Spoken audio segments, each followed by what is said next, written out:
আমাদের এই সফরের মূল উদ্দেশ্য যেটা এমইউতে একটা থাকবে, এমইউর পাশাপাশি দ্বিপাক্ষিক সম্পর্ককে কিভাবে আরো জোরদার করা যায় এবং যে ভিত্তির উপরেই বাংলাদেশ চায়নার সম্পর্ক গড়ে উঠেছে, যেখানে bilateral mutual trust, mutual interest, mutual respect সবচেয়ে বেশি গুরুত্ব পেয়েছে, সেটাকে আমরা ধারণ করতে চাই। দ্বিপাক্ষিক সম্পর্ক উন্নয়নে বাংলাদেশ ও চীনের মধ্যে 13টি সমঝোতা স্মারক এবং 2টি চুক্তি স্বাক্ষরিত হয়েছে।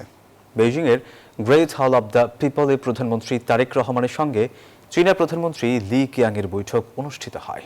আর এর আগে তারেক রহমানকে রাষ্ট্রীয় মর্যাদায় লাল গালিচা সংবর্ধনা ও গার্ড অফ অনার দেওয়া হয়। বেইজিং থেকে সহকর্মী মারুফা রহমানের রিপোর্ট।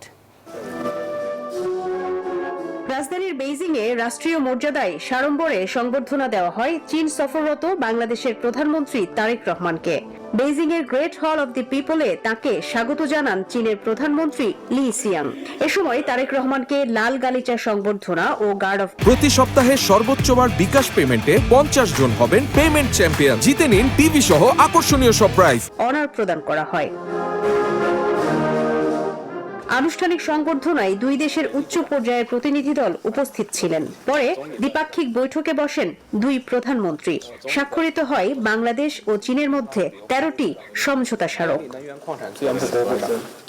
চীনের প্রধানমন্ত্রীর আয়োজনে বিশেষ নৈশভোজে স্ত্রী ডক্টর জোবাইদা রহমানকে সাথে নিয়ে অংশ নেন প্রধানমন্ত্রী Tarique Rahman.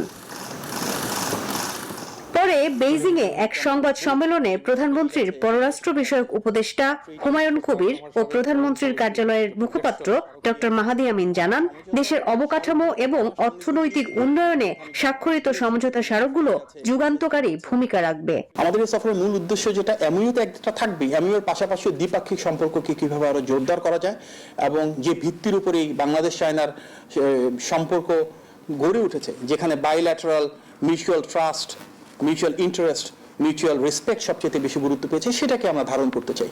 China welcomes Bangladesh's application for regional comprehensive economic partnership. সফরের অংশ হিসেবে শুক্রবার চীনের প্রেসিডেন্ট শি জিনপিং এর সঙ্গে সাক্ষাৎ হওয়ার কথা রয়েছে প্রধানমন্ত্রী তারেক রহমানের।